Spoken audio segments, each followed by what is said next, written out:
तो जल्द ही एमसीयू में अब तक का सबसे decorated Marvel villain doctor Doom आने जा रहा है, जो कि खुद में ही अगर कोई रापचिक बात नहीं थी तो मार्वल वाले इसे प्ले करवाने के लिए भी नॉर रेल्म्स के winner of Oscar, protector of Marvel, daddy of Thanos RDJ को ही ले आए। एंड वी ऑल नो कि ये बंदा कैरेक्टर में घुसता है तो कैरेक्टर ही बन जाता है। बट ठहर जाओ, इनके घुसने से पहले ये तो भाई जानना बनता ही है कि आखिर ये डॉक्टर डूम है कौन, इसे मार्वल का one of the top tier villain क्यों माना जाता है और ये एमसीयू में हमारे डूम्सडे कैसे लाएगा। तो वैसे तो हमारे विक्टर वर्नर डूम का पहला अपीयरेंस 1962 के फैंटास्टिक फोर इशू 5 में हुआ था, बट इसका बेस्ट वाला कट टू कट ओरिजिन हमें मार्वल के एक mini series books of doom में देखने मिला। कहानी की शुरुआत होती है लैटवेरिया के जिप्सीज के कैंप से। विक्टर साहब अपने घर वार परिवार के साथ वहीं रहते थे। माताजी बिंदिया सिंथिया एक सोर्सरेस थी और पिताजी वर्नर वॉन डूम एक डॉक्टर। इनके लाइफ में चाहे ऐसे एक्सट्रीम गरीबी था बट ठीक ठाक ही जी रहे थे, अंटिल एक दिन हमारे विक्टर के माताजी ने अपने फैमिली और ट्राइब के भले के लिए एक रिचुअल परफॉर्म किया।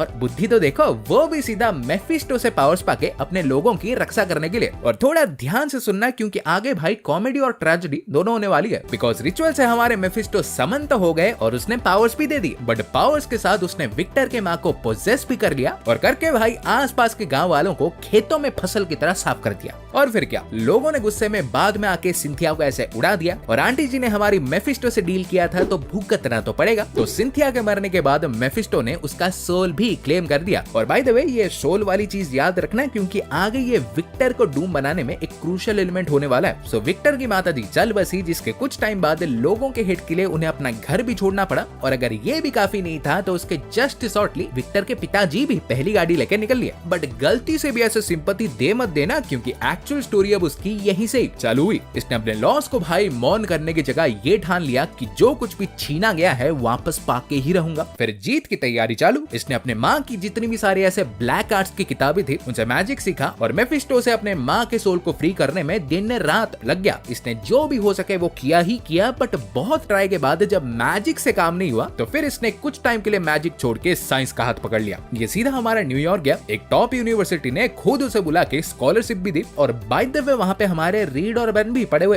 पढ़ रहे थे। बात अलग है, रीड और विक्टर के मिलते ही भाई इनके ईगोज और टैलेंट्स ऐसे टकराए कि पहली नजर में ये एक नंबर के राइवल्स बन गए। क्योंकि चाहे दोनों ही हमारे एक्सट्रीमली जीनियस थे, बट एक जो सबसे बड़ा फर्क था कि जहां भी रीड रिचर्ड्स सिर्फ एक्सप्लोरेशन और ह्यूमैनिटी के भलाई के लिए अपने इनोवेशंस कर रहा था, तो वहीं पे विक्टर का बस एक ही गोल था, कुछ भी करके मेफिस्टो से अपने माँ के सोल को फ्री करना। और इसी के चलते इसने पहली बार अपने डूम बॉट्स बनाए, एक टाइम ट्रैवलिंग ट्रांसपोर्टर बनाए और सबको इंप्रेस करने के बाद सीक्रेटली एक ऐसी मशीन भी बनाई जो कि किसी के भी एस्ट्रल फॉर्म को दूसरे डिमेंशंस में भेज सकती थी, जिससे भाई समझ तो गई होगे। उसे यूज करके ये सीधा हमारा हेल ही चला गया मेफिस्टो के चुंगल से अपने माँ को फ्री करने के लिए। जो कि कर पाता कि नहीं ये तो भाई अलग बात है, बट अपने माँ से ये मिला ही था कि उसी ही टाइम वो मशीन एक्सप्लोड हो गई, जिससे ना कि ओनली उसके चेहरे पे परमानेंट स्कार्स आ गए, बट इस सीक्रेट एक्सपेरिमेंट के लिए उसके यूनिवर्सिटी ने उसे एक्सपेल भी कर दिया। बट मैंने बोला ना, ये हार मानता ही नहीं, क्योंकि इसके बाद ये सीधा वर्ल्ड टूर पे निकल गया, जिसमें इवेंचुअली एक टिबेटन विलेज में उसे कुछ मॉन्क्स मिले। उनसे उनका नॉलेज, सारे स्किल्स ऐसे सीखा तो सही, बट सिर्फ सीखा नहीं ना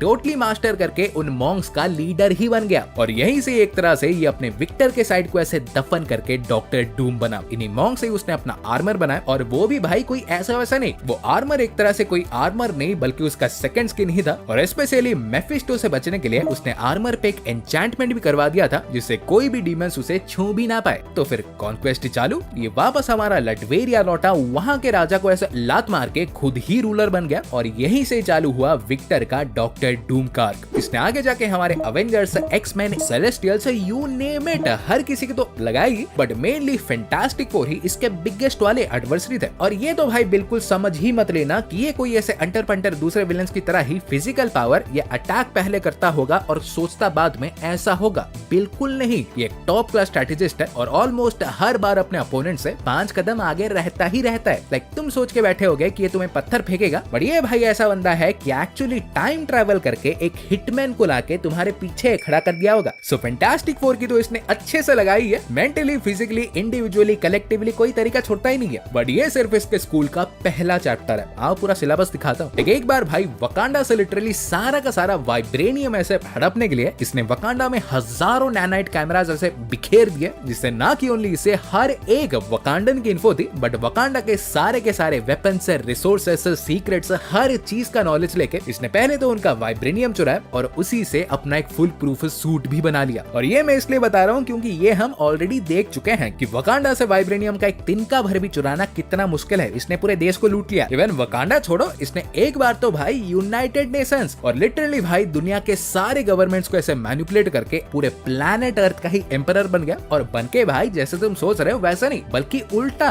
क्राइम रेट्स को पूरी तरह से कम कर दिए, लोगों को इक्वालिटी दी, वॉर, हंगर, करप्शन, पॉल्यूशन, ऐसे हर एक नेगेटिव चीज को पूरी तरह से न्यूट्रलाइज कर दिया। बस बदले में एक ही चीज ली और वो था लोगों का फ्री विल। और ये तो भाई कुछ भी नहीं, इसे one of the greatest character क्यों कहा जाता है मैं बताता हूँ। लाइक एक बार क्या हुआ कि अपने मम्मी जी के सोल को ऐसे मेफिस्टो से फ्री करने के लिए ये अपने साथ हमारे हेल्प के लिए डॉक्टर स्ट्रेंज को ले गया। बट वहाँ भाई पहुंचते ही पार्टी बदल दी। मेफिस्टो को सीधा यही बोल दिया कि महाराज मेरी माँ को छोड़ दो, देखो इस जादूगर को लाया हूँ, इसे ही ले लो। बट इस चीज को विक्टर की माँ देख के भड़क गई कि नालायक, इसके लिए पाल पोस कर बड़ा किया था ताकि तू दूसरे भोले लोगों का बकरा बना सके। उन्हें क्या ही पता था कि स्ट्रेंज हमारे कितने भोले हैं। बट ऑब्वियसली ऐसे सोचने वाले लोग हमारे हेल में रहना तो डिजर्व करते नहीं। तो ऑटोमेटिकली विक्टर के माँ के ये कहते ही उनका सोल फ्री होके हेवन चला गया। जिसके बाद इवेंचुअली जब स्ट्रेंज और डूम हमारे मेफिस्टो के आर्मी से लड़के वापस लौटे तो स्ट्रेंज को पता चला कि एक्चुअली ये सब तो भाई डूम का ही प्लान था, खुद को अपने माँ के आगे बुरा दिखा के उनको अच्छा दिखाना ताकि उनका सोल फाइनली फ्री होके हेवन जा सके। और भाई that's exactly who doom is. इस बंदे की देखो बैक स्टोरी, इसके इंटेंशंस एक टिपिकल हीरो जैसे ही है, बट दुनिया भाई इसे एक विलन की तरह देखती है सिर्फ इसके आइडियोलॉजी और विलिंगनेस के लिए कि चाहे कॉस्ट कुछ भी हो, जो नेसेसरी है वो उसे करना पड़ेगा। ये एक ऐसा बंदा है जो कि तुम्हारे लिए भगवान से भी भिड़ जाएगा, बट उसे रीजन दिखना चाहिए। बट इन सब के अलावा जहाँ डूम साहब हमारे वर्ल्ड वाइड आइकॉन बने थे वो था सीक्रेट वॉर्स, और वो भी दोनों में। लाइक पहले सीक्रेट वॉर्स में जिसमें बियॉन्डर ने हमारे मार्वल के ऐसे सारे कैरेक्टर्स को लेके अपने बैटल वर्ल्ड में छोड़ के ऐसे बोल दिया था कि लड़ो बेंचो, तो उसमें तो हमारे डूम साहब बियॉन्डर के सारे पावर्स, और वो भी ओजी वाले, ये अभी का फुल्का नहीं, उसके सारे पावर्स को ऐसे अब्सॉर्ब करके लिटरली एक ओमनीपोटेंट बीइंग तो बना ही था। बट 2015 के सीक्रेट वॉर्स में भी जब इसे पता चला कि बियॉन्डर्स ने ऐसे मल्टीपल मॉलिक्यूल मैन बना के हर यूनिवर्स में एज बॉम्ब्स डाल रखे हैं ताकि जब भी वो चाहे एक माइनिंग साइट की तरह सिर्फ एक ही बटन दबा के पूरा मल्टीवर्स ही बुप। तो डूम साहब को जब ये पता चला तो इसने एक एक करके हजारों मॉलिक्यूल मैन्स को मार दिया। बट उन्हें मारने के बाद जब मल्टीवर्स में इनकर्जन से चालू हो गए तो डूम ने डिसाइड कर लिया कि वो बचे हुए मॉलिक्यूल मैन्स को अब मारने की जगह उन्हें इकट्ठा करके एक जायंट बॉम्ब बनाएगा, जो कि उसने बनाया भी, और उसी ही बॉम्ब से बियॉन्डर की पूरी जाति ही मिटा दी, जिससे उन सारे बियॉन्डर्स के पावर से डूम के पास जो ऐसे पालतू मॉलिक्यूल मैन था उसमें आ गई। तो फिर काम चालू, उसे एक पावर सोर्स की तरह यूज करके डूम बना गॉड एम्परर डूम। ये इतना इंसेनली पावरफुल था कि फाइनल वाले इनकर्जन के बाद ऐसे सारे यूनिवर्सेस के रेमनेंट्स को एक साथ जोड़ के अपनी खुद की एक दुनिया बनाई, बैटल वर्ल्ड। वहाँ हर कैरेक्टर को माइंड वाइप करके रीड के तो बीवी बच्चों को भी लेके उस पूरे सिंगुलर रियलिटी को अकेले रूल करने लगा। सो ये तो तुमने जान ही लिया कि डूम साहब चाहे तो कर क्या क्या सकते हैं। बट अब इसके पावर्स का भी एक रैपिड फायर कर लें तो वैसे तो इसके पास कोई सुपर पावर्स है नहीं, बट विक्टर भाई मैजिक और साइंस दोनों में ही पूरी तरह से मास्टर है। मतलब मैजिक में स्ट्रेंज के लेवल का और साइंस में रीड के लेवल का। इसका सूट ना कि ओनली एक्सट्रीमली ड्यूरेबल है, बट इससे ऑब्वियसली उसे सुपर ह्यूमन स्ट्रेंथ में मिलती है। इवन इससे वो एनर्जी ब्लास्ट के साथ साथ power absorption, force field creation, teleportation, बहुत कुछ कर सकता है। ये हर तरह के कॉम्बैट टेक्निक्स में मास्टर है। और फिर अगर हमारे गॉड एम्परर डूम की बात करूं, जो कि मे भी हमारे एमसीयू के सीक्रेट वॉर्स में देखने मिल सकता है, तो बस इमेजिन करो अगर एक बियॉन्डर लिटरली भाई सेलेस्टियल्स के एक पूरे तिगड़ी को उड़ा सकता है, मॉलिक्यूल मैन जैसे ओवरपावर्ड बीइंग्स को बना सकता है, यूनिवर्स के सबसे पावरफुल एंटिटीज हर कोई, लिविंग ट्रिब्यूनल, इटर्निटी, डेथ, उसके आगे कुछ भी नहीं है, तो उनका पूरा गांव, एक नहीं दो नहीं, उनकी पूरी मंडली की पावर्स सिर्फ एक सिंगल बंदा पोजेस करे तो क्या होगा। इसने एक ही हाथ से थानोस की रीढ़ की हड्डी निकाल दी थी,